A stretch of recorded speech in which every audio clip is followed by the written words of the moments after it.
Dumping its fire department? For months, the NBC 10 investigators have shown you out-of-control Colwyn Council meetings, exposed allegations of misspending, now problems with the fire company.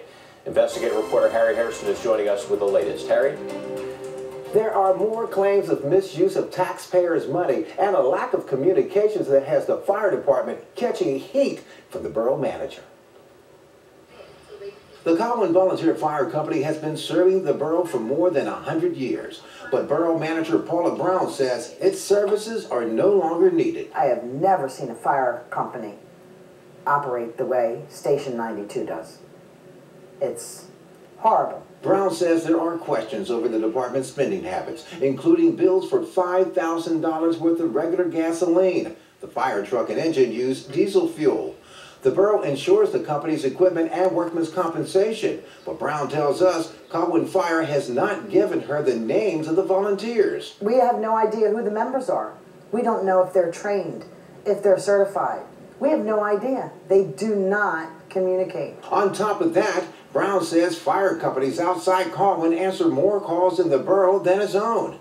So instead of giving the Colwyn Fire Company the taxpayer-funded fire relief money for 2014, she sent it back to the state and has included an agenda item in the monthly council meetings to unrecognize the Colwyn volunteers. It's probably the smart thing to do because it would cost the taxpayers much less. You know, right now we are absorbing a lot of bills for an organization that is not functioning. The agenda item hasn't been voted on in part because Colwyn council meetings look like this. We have nothing to hide here. Colwyn Fire President Maurice Clark disagrees with Brown's assessment of his company and says it does respond to calls. We all do the work.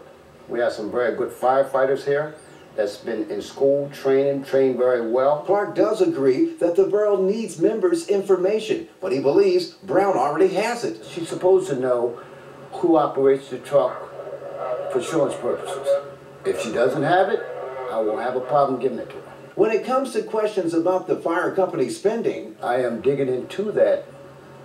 I'm asking for records of gas, diesel fluid, and all the spendings. But he insists any money raised through boot drives or other fundraisers are private and none of Brown's or the borough's business. Why should we have to tell her every nickel that we spend? Why wouldn't you? Because the money doesn't come from the borough. There should be no reason why you wouldn't want to share that information. Tom Murray is the chairman of Delaware County's Emergency Services Advisory Committee. He says most volunteer fire departments operate largely on private donations, but transparency is key. The more a community knows about what the fire service in their community is doing, puts them in a better light.